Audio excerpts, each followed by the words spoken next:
is the Mosley Show, the show that never sleeps.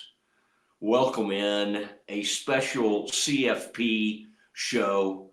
Um, we're on the road.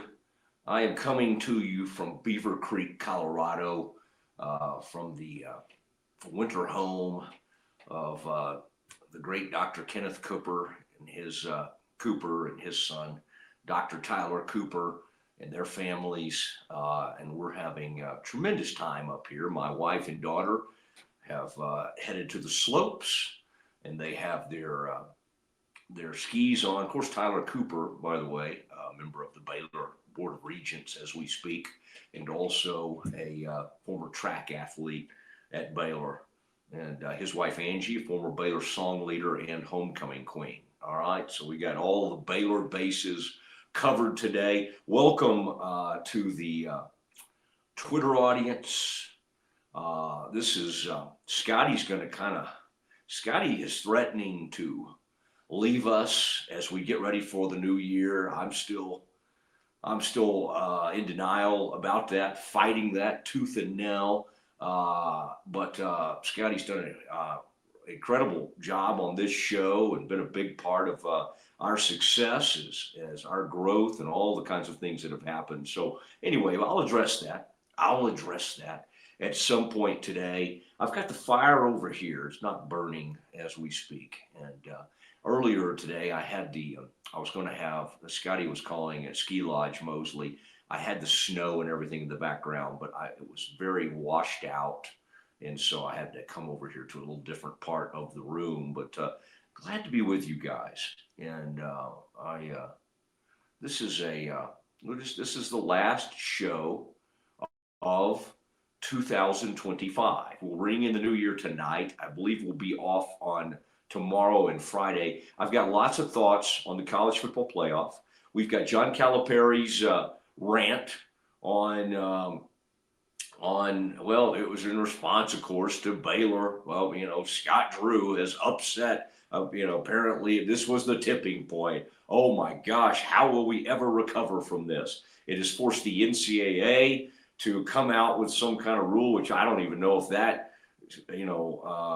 guarantees anything. Basically just saying that if you sign with an NBA team, you can no longer play in in college basketball. I mean, they've already approved James Najee to join the Baylor team, so I don't think you're changing that, but there are some rules. Oh, thank you, by the way, Scotty. Central National Bank, Brian Fonville, all the executives there huddled around wherever you watch your YouTube shows.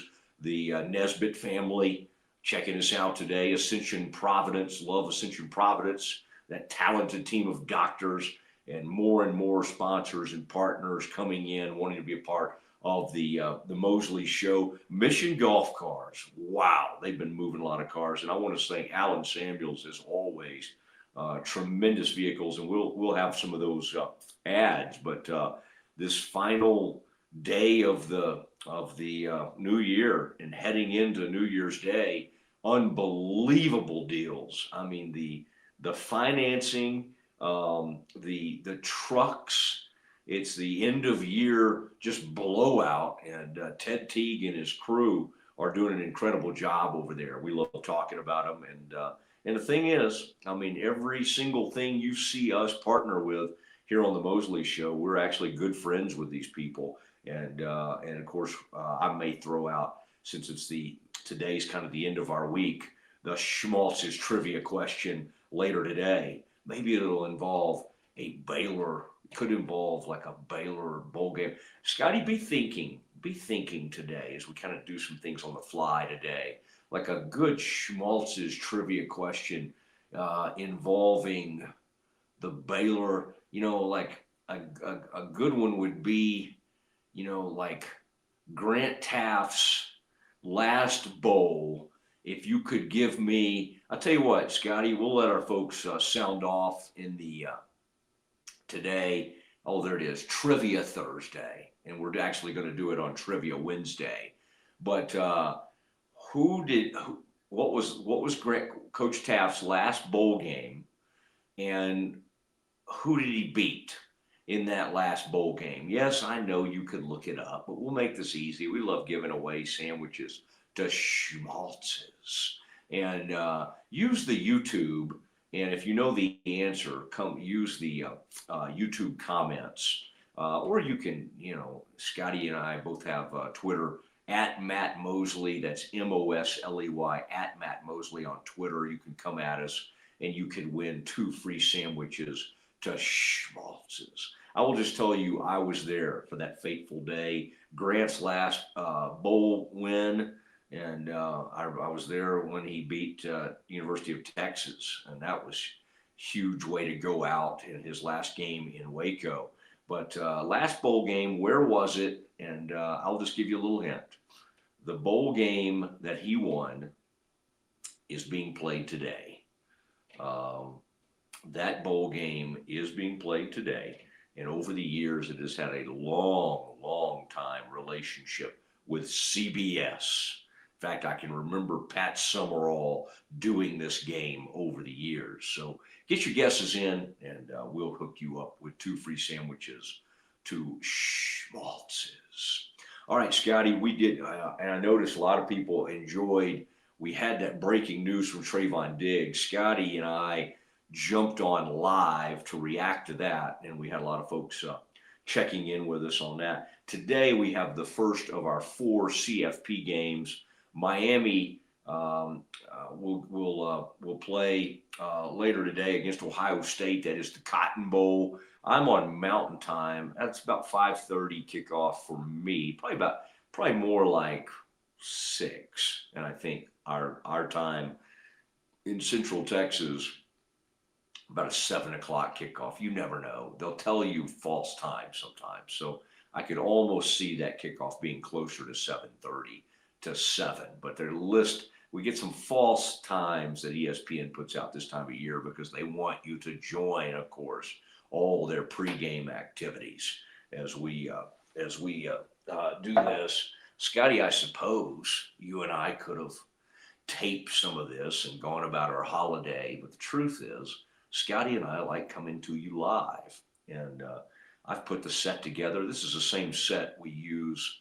Wish I could show it to you. It's got, cameras and iPads and everything up, and usually have some lighting. I decided not to mess with that. And this is what we do for our Doomsday podcast. Our final Doomsday podcast of the Cowboys season, of course, will happen. Cowboys and Giants get it on in this last Sunday of the season, and that'll happen in the Meadowlands, and we'll react to it. Scotty, I noticed one of my great longtime Cowboys buddies who covers the Cowboys for the Dallas Morning News now, and we worked at the Morning News together many years ago, has been hacked. His Twitter has been hacked. I'm talking about Calvin Watkins, and he's had to move over to Blue Sky. When I hear Blue Sky, I think of like Willie Nelson. That's one of my favorite blue skies, looking at blue skies. To me, that's one of my favorite Willie songs of all time. Georgia is about as good as it gets, but we were listening to some Willie on the way up here to the ski retreat. A lot of our group will be going out for like one of those kind of huge, nice meals tonight, and I'm sure it's going to be a beautiful scene. As you would expect, your fearless leader, the Mosley Show, I will be holed up watching CFP. Okay, as much as I love being with family and being with friends on New Year's Eve, no, at 6:30 or 7, I am not going to be with everybody having a long dinner in a private room without TVs. All right, that goes against everything I've been brought up to do. But I support them in doing that, and I think that's wonderful. Cherry Johnson, Siegmund James, thank you very much. Thank you very much. Much love to that group of talented lawyers. Scott James, saw him the other day. He's got kids. I think one's headed to Baylor. One is Jonah is over at Baylor, and then Craig Cherry is one of the most talented lawyers in the country, and he and I went to Baylor Law School together. Okay, now he actually finished law school, but I still love all my old law school professors and have great relationships over there. And we've got a new dean, and I think he teaches Civ Pro. Maybe he teaches something while also being the dean. I'm anxious to meet him. And there's somebody over there. This may be the dean with the last name Counselor, which is a great. Think about that for a dean of a law school or a law school professor. Now that right there is a good. So shout out to all my professors who still watch the show. They listen to me on radio. Hopefully they've made the move over to YouTube. All right, Scotty, and I'm going to get Scotty heavily involved. We're going to break down all the CFP. I did want to react to the latest news, though, with Trayvon Diggs. And his time with the Cowboys came to an end yesterday. Cowboys released Trayvon Diggs. I liked that yesterday, Scotty, when we were doing our live report. You put like a big graphic up, and it was kind of our big breaking news. The more we found out, everything about Trayvon Diggs is just sort of bizarre. I mean, even his at-home injury, which again sounds fishy, a TV mounting, the TV pole apparently fell on his head or something. He had a concussion and he was trying to hang a TV. I mean, I usually let other people do those things, but on the rare occasion I've tried to take part in the mounting of a TV. I've almost never. It's been extremely rare that I've fallen down to hit my head. Now I've had a lot of injuries, but mounting of a TV, I've never experienced an injury doing that. But anyway, so you had all that. Now we learn that Trayvon wanted to remain in Washington because he had family and friends there that he wanted to celebrate Christmas with. And the Cowboys took the stance of, we arrive. Now somebody has been quoted now anonymously from the Cowboys saying, fly out together, we fly home together. Now, again, they could have let him just stay out there.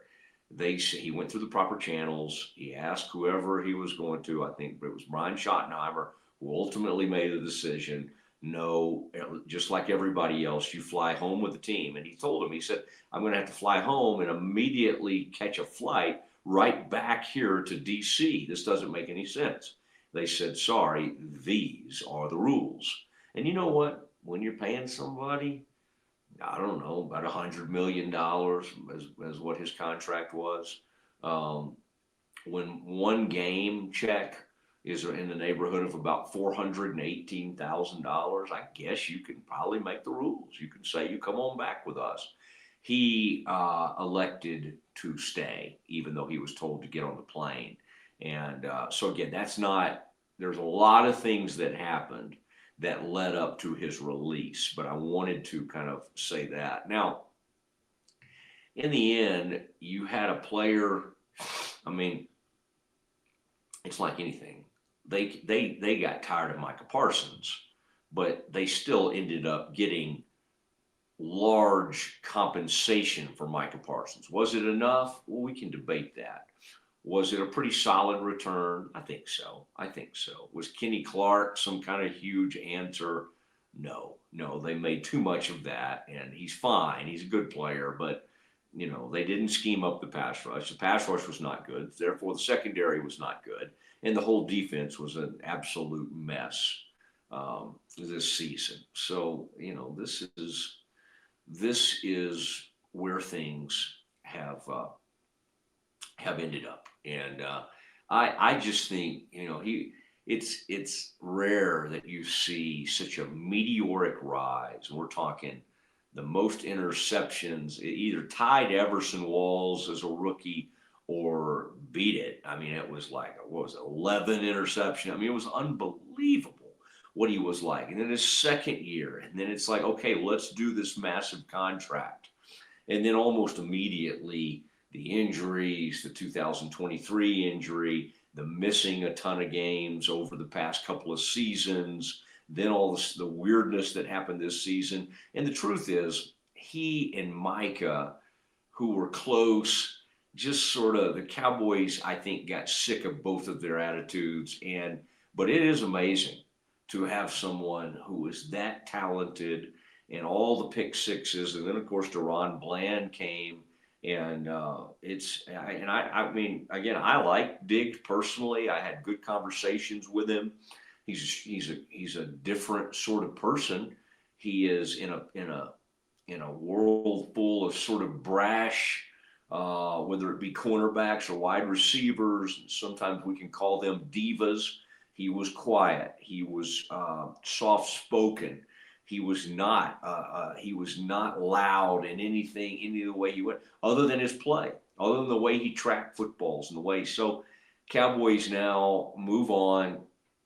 They release him, and we'll see what happens with Trayvon Diggs. I mean, like, I saw it kind of reported almost like the Cowboys were doing him a favor and some playoff team could pick him up. I mean, again, the way he's been banged up, the lack of availability that he had to this team, for a team to spend somewhere in the neighborhood of $500,000 to get maybe two or three games out of him. Give me a break. I mean, I think that would be pretty dumb. But again, if there's a team out there that thinks it's, one player away from being great in the playoffs, that could be a thing. But that doesn't really, to me, pass the smell test. So there is the Trayvon Diggs situation.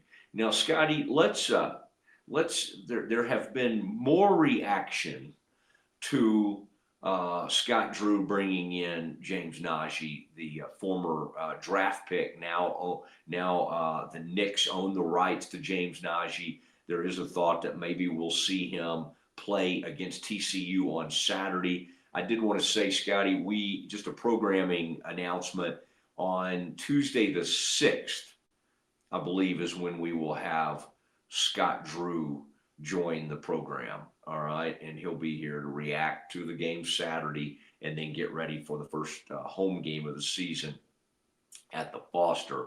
And we'll react to that. And then we'll get back on a schedule with Nikki, perhaps the following week or perhaps next week. And we'll check in on the Baylor women. Like a lot of you this time of year, I've been spending a lot of time with family. We've had a few days off. We've been kind of in and out, but hey, we're doing a little holiday show.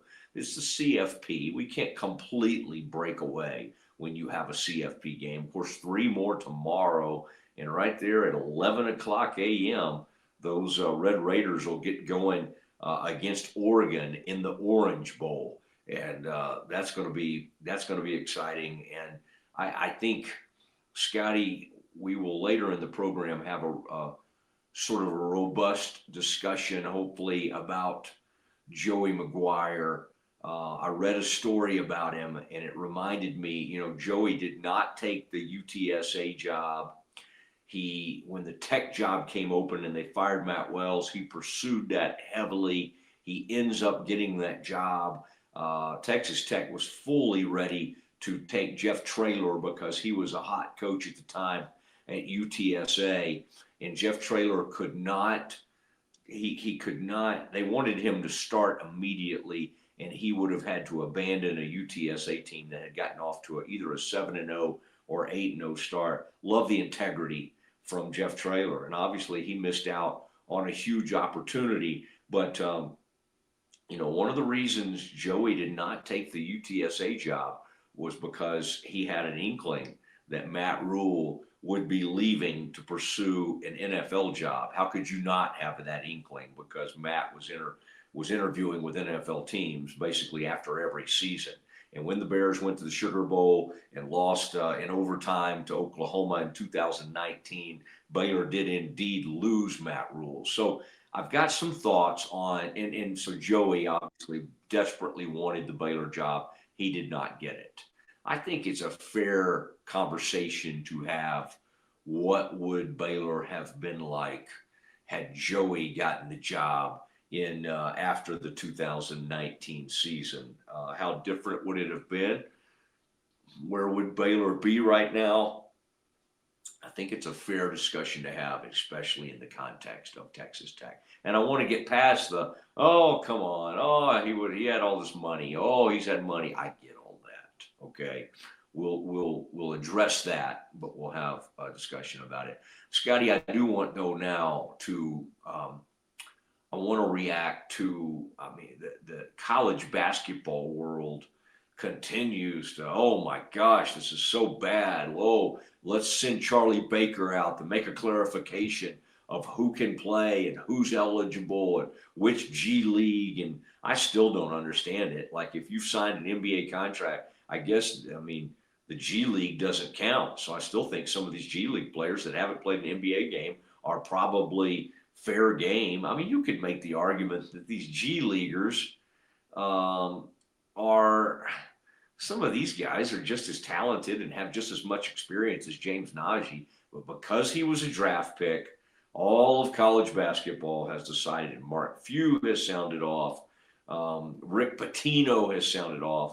Bruce Pearl, who doesn't even coach anymore, he's retired. He sounded off. I mean, I find it amusing that all these people who were basically known as somewhat dirty. When I say somewhat, I mean just flat out dirty in college basketball, have now decided, oh my gosh, this is the tipping point. I want to let our folks hear, Scotty, John Calipari's rant from last night. This was the Kentucky basketball coach, and here's what he had to say about foreign players, about America. I thought I think he makes a couple of interesting points. So let's listen to John Calipari's rant, and then let's react to it. Give you this. Real simple. The rules be's the rules.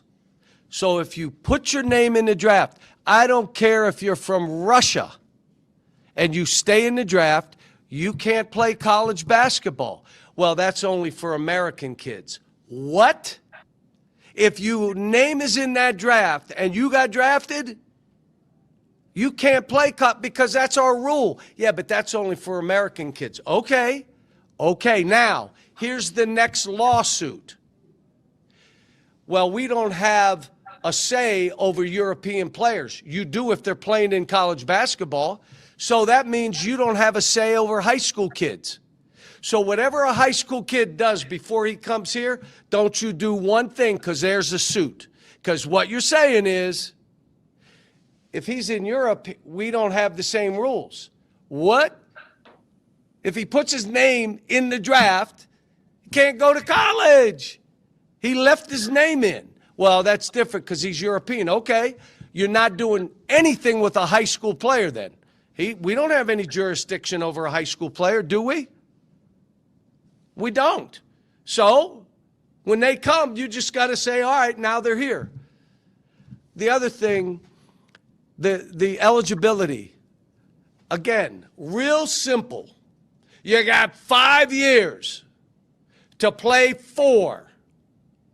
If you stay at the same school 4 years, we'll give you a 5th year.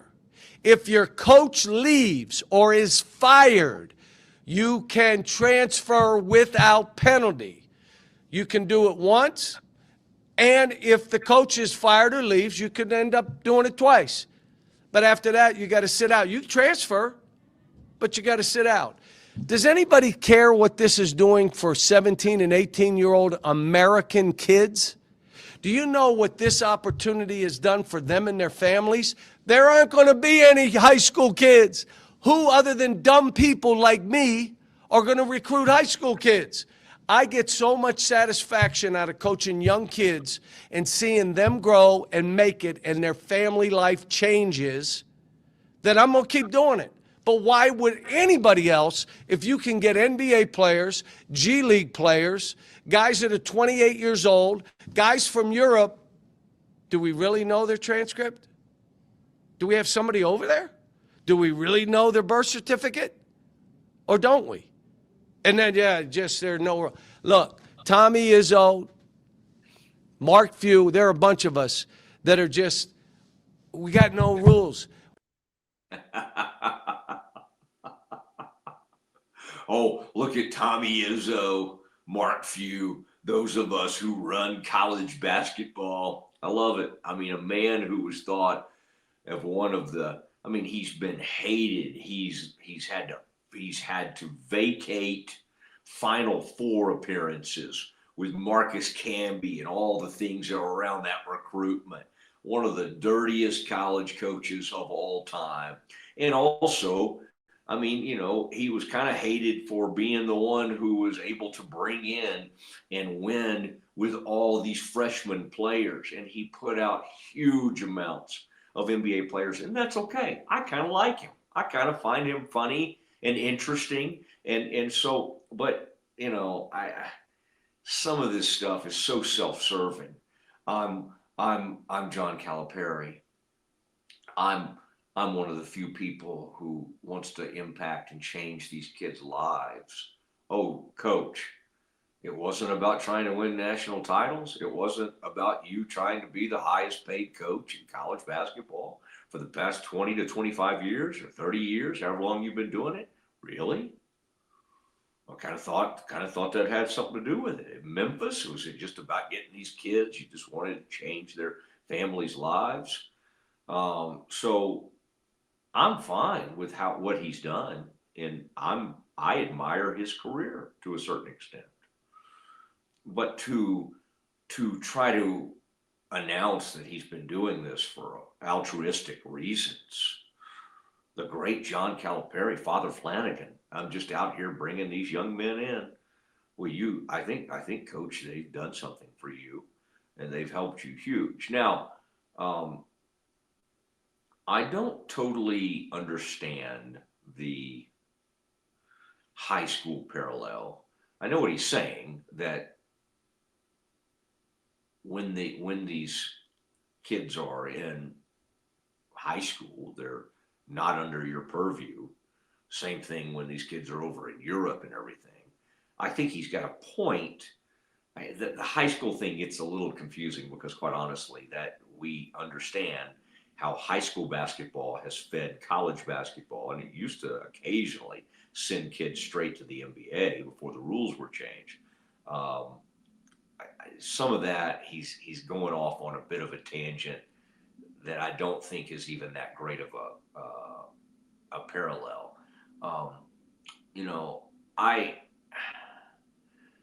He has a point on American players being treated different. It's like, oh wait, this guy's from West Africa, this guy's a European player. We really have, not much. We don't exactly know how to address that. I used to think that if somebody played at a certain level like Luka, I mean, again, what's crazy now is like a guy like Enes Kanter, who had a long NBA career and wasn't allowed to play at, I think it was Kentucky, or wherever Enes Kanter went, because he had once taken $30,000 from like his pro team, or he had made a total of $30,000 and he was ruled ineligible. Well, again, the world has changed since then. The NCAA has gotten beaten up in lawsuits. They're scared to deny anything. They were scared probably yesterday coming out and giving that clarification. Now, Scotty, join me for a second here. Scotty's he's back in he may have made his way across the room. He's back in the beautiful studios of Rogue Media Network, where he spent a lot of time over the last couple of years.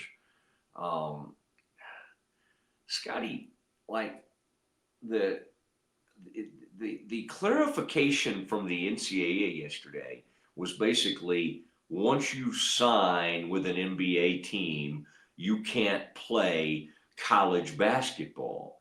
Now that's fine, but now did the guy, did Najee signing? I mean, they have his draft rights.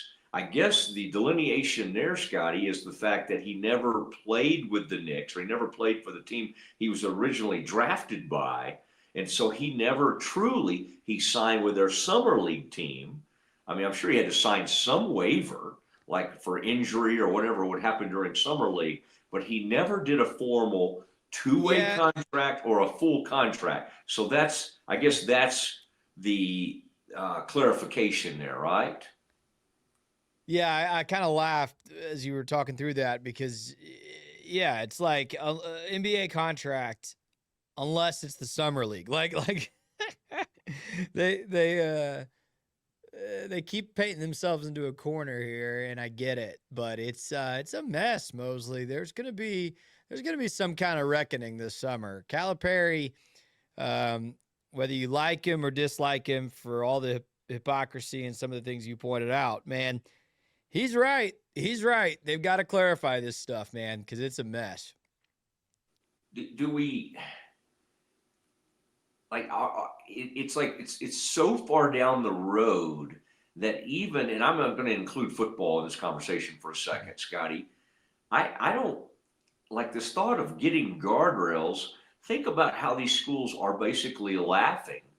And even the ADs, even Mac, when I had him on all the time in the past, they thought this rev share thing was going to be the Baylors of the world that don't quite have the resources of the Michigans and Ohio State and Texas A&M.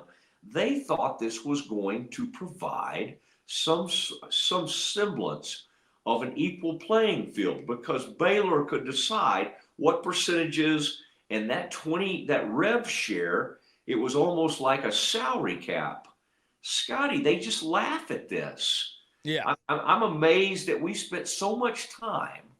Think about Smokey and those guys and us and everybody who tried to get our minds around a new world of like a commission. Oh, let's have a commission. Oh, let's go hire a guy from Major League Baseball. This will be interesting. Let's go get it. And they'll have to be a clearinghouse for all these deals. Scotty, within 30 minutes of all that stuff happening, a lot of schools had figured out. And that's one of the things Baylor, you have to admire about what Scott's done here. For once, Baylor in football, and you can fault whoever you want, Aranda, Mac Rhodes, fault whoever you want. Baylor was not ready for all that. And Texas Tech went from like 0 to 90. Texas Tech says, all right, Cody, because Cody Campbell, the more I've read about him, Scotty, he used to be somebody that everybody tried to keep at arm's length, and he did not like Kirby Hocutt. He did not like the Board of Regents at Texas Tech, and he was just out there, billionaire, former Texas Tech player, screaming at everybody. You're doing it wrong. You're doing it wrong. He was on the message boards, just like a lot of our friends, Scotty, just ripping everybody. And suddenly, Kent Hance, longtime politician, said, you know what, guys?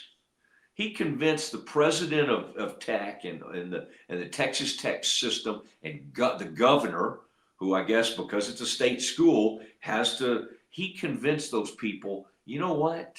You'd rather have this guy pissing and moaning from the inside than doing it from the outside. And they brought him into the hen house. Sometimes it's scary when you do that. But in Texas Tech case, by letting Cody Campbell suddenly have a huge voice, other than just being a rich guy screaming and stuff, he changed their program forever. You know, Baylor, I mean, I got to be careful. I'm right now where I sit, I'm in a Baylor board member's home in Colorado.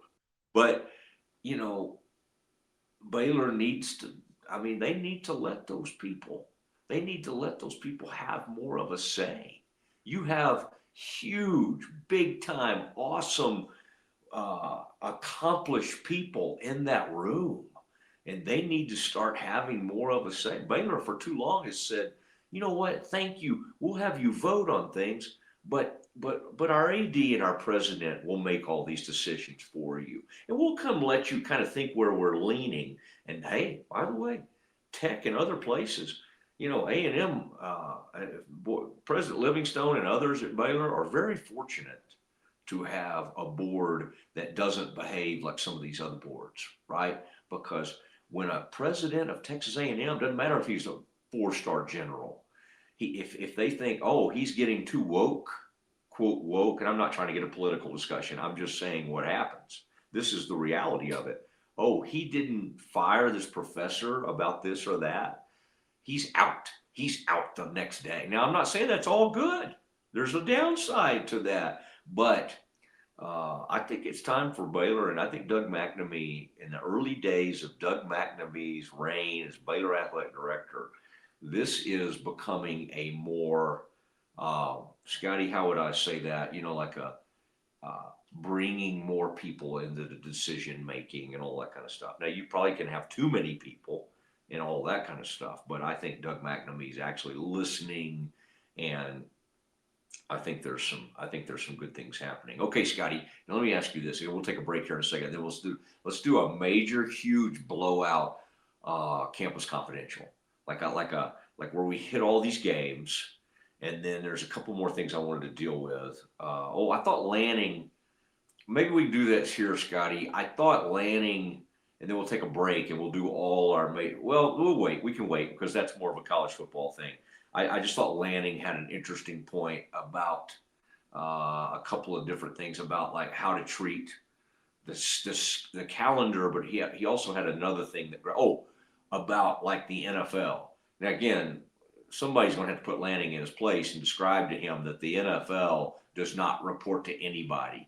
But what he says is right. Like we need to get back to a place in this country, and it's hard to do now that we're on down this road, but that where we at least respect different things. Friday night football, Saturday college football. Now the NFL, thank goodness, years and years ago, there was some law, and it goes back to like the 1960s.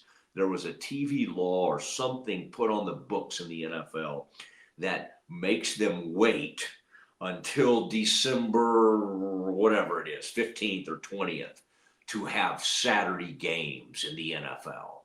All right. That rule has protected college football for many, many years. But Lanning and others, Scotty, have some ideas about how to end the college season on January 1st, then go into the portal on January 2nd.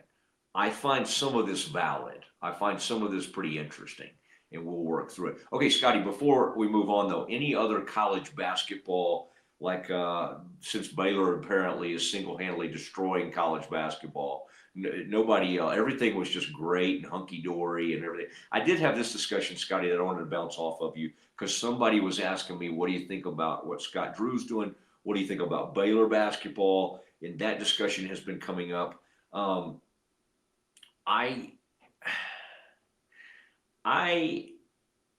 still think there's a discussion to be had on why was Kelvin Sampson, Baylor wins a national title, and by the way, Houston was in that Final Four in 2021.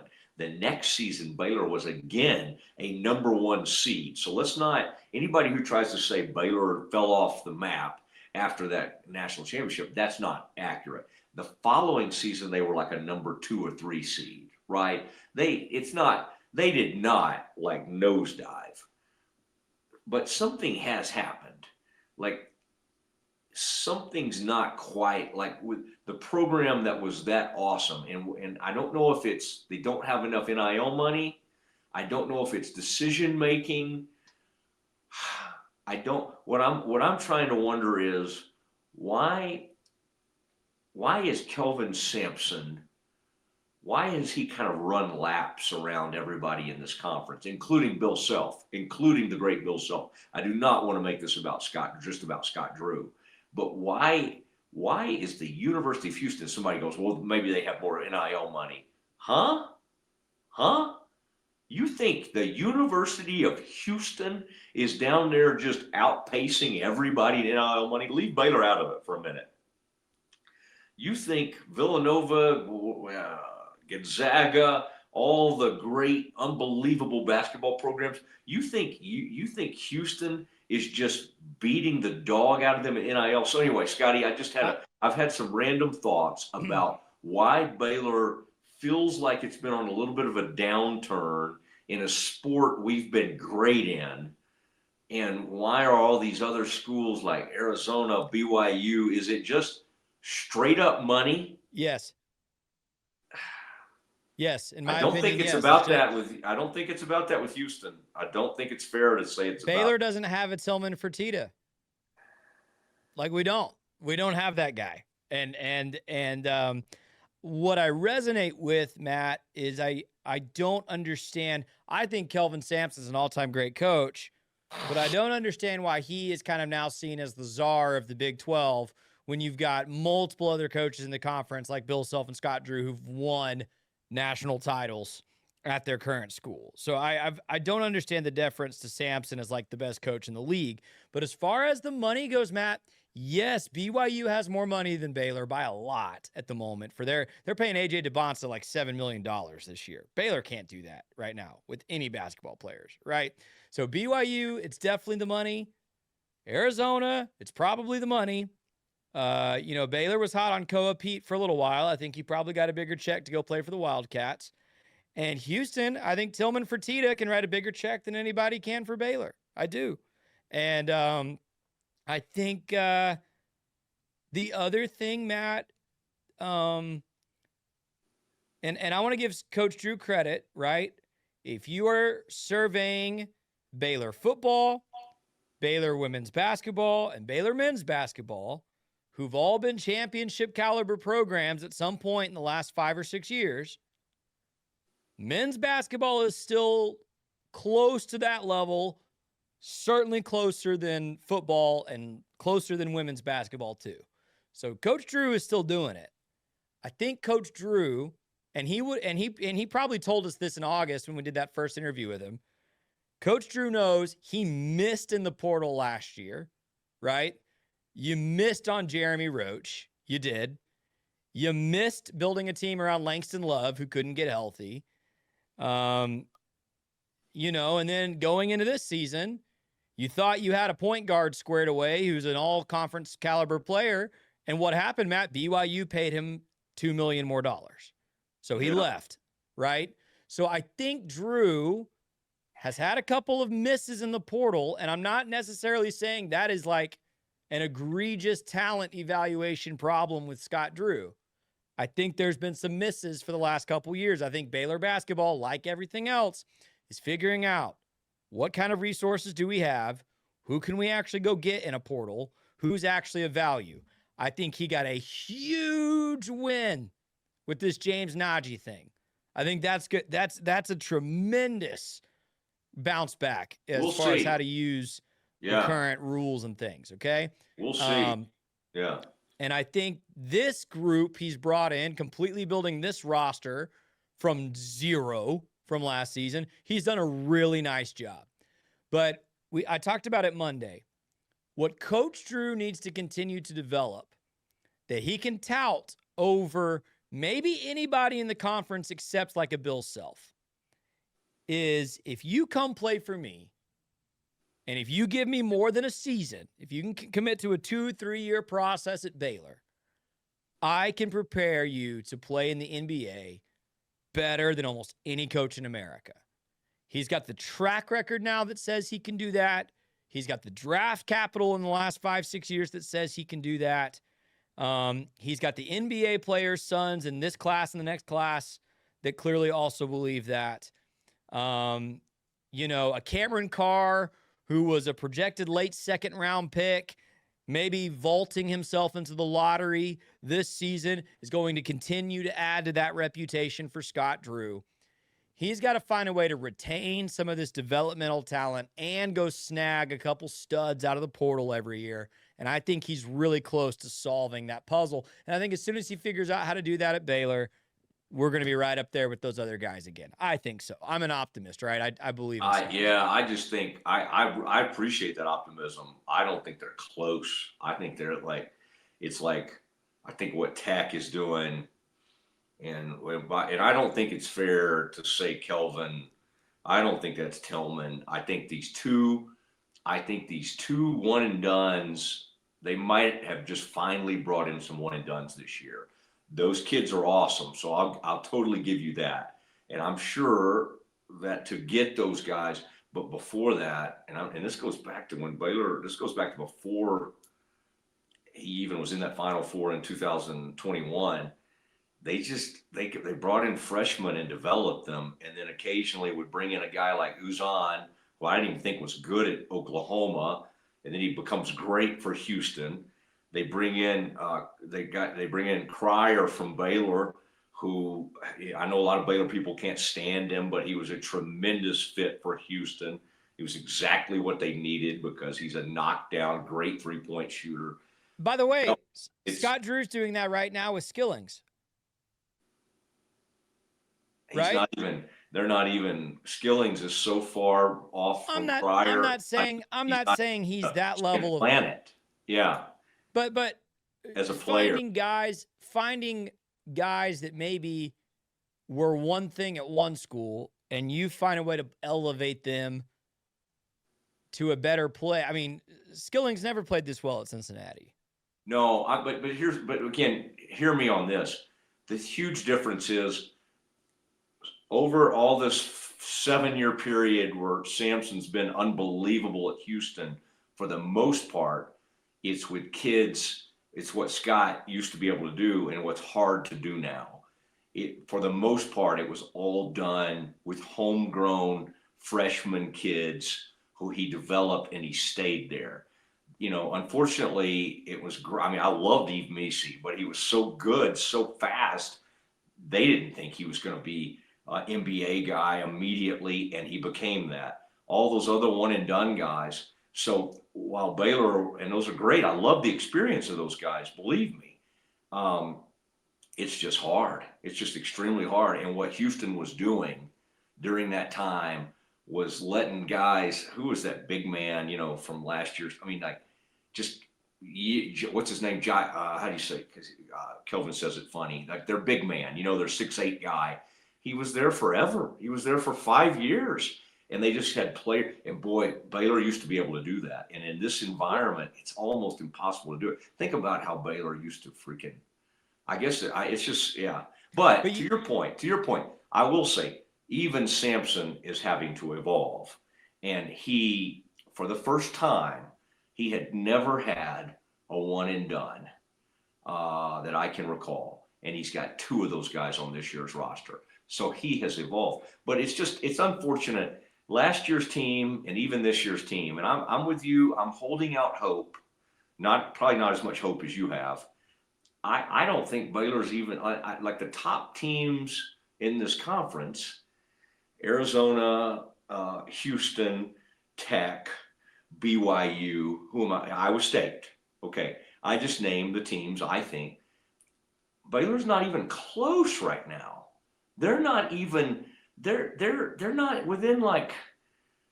I feel like those games, and you know what? We're gonna find out. We're gonna find out in the next couple of weeks, right? Like I hope to goodness I'm wrong, and that they take down Iowa State. But in terms of the team, the level of play, and the way these teams are built right now, I don't think Baylor's on the same planet with those programs, and I find that very unfortunate. But what I hope is what you're saying is true, that Najee somehow is a great correction and can wipe things out in the paint. But I'm just saying that's asking a ton. I mean, let's be honest. That's by far been Baylor's biggest weakness is inside defense this year against good teams. You hope he can play enough minutes to help correct that. And by the way, like, I'm going to be an optimist here. I'm going to be a Baylor fan here. Cam Carr can score with any other player in this conference. He can. You've got an alpha. Cam Carr can take over a game and keep you in a game. And if Tunde Yesufu figures out who he is, you've got 2 guys that can potentially do that. And I'm not saying that they're Koa Pete or AJ DeBonsa or those Houston kids. I'm not I'm not putting them on that level, but I think Cam Carr in particular can score 30 on any given night against any opponent. And so when you've got that guy, and if you can protect the rim, I kind of like Scott Drew's chances to outcoach anybody. We've seen Baylor teams that we thought were surefire top of the Big 12 struggle, and we've seen Baylor teams come out of nowhere and be surprisingly good. I mean, Drew's been around long enough. We've had all of that. So, but I think he's figuring it out, Matt. You're talking about adjusting the approach, the roster, et cetera. I think Drew's telling you exactly what he's doing by signing Michael Perez and signing Andre Iguodala II in this last class. Those are guys that need to be here 3 years to go to the NBA. Now good. That's a good point in that the people that are tired of these one and dones, there is no one and done in the 2026 recruiting class. In fact, there's only like one player. And then the kid on the way is likely not a one and done. Which NBA player's son is that? Oh, Monty's kid. Williams. I don't think he's a one and done. And so I think those are valid points. I think I was hoping this team would be built more like, anyway, it's an interesting team. I think the ceiling for this team is I think the ceiling for this year's team is being the fifth or sixth best team in the conference. That's the highest this thing could get. And maybe that's okay. That's okay. I'm just saying, but that's not what we. No. That's a far cry. From 2019 to about 2023, this thing was on fire, and unfortunately, freaking Houston in, and again, it's just Houston has run circles around everybody. And it's an unbelievable thing, and it's an interesting case study. Okay, Scotty, I love this conversation. Let's keep it going, but we got major CFP, and we've got a game tonight, and then we've got 3 more games tomorrow, and we need to look at the bracket. I'm going to give you the latest from an injury standpoint and from a betting advice standpoint. As we do Mosley on the road, Ski Lodge Mosley, as Scotty calls it. We'll continue that next.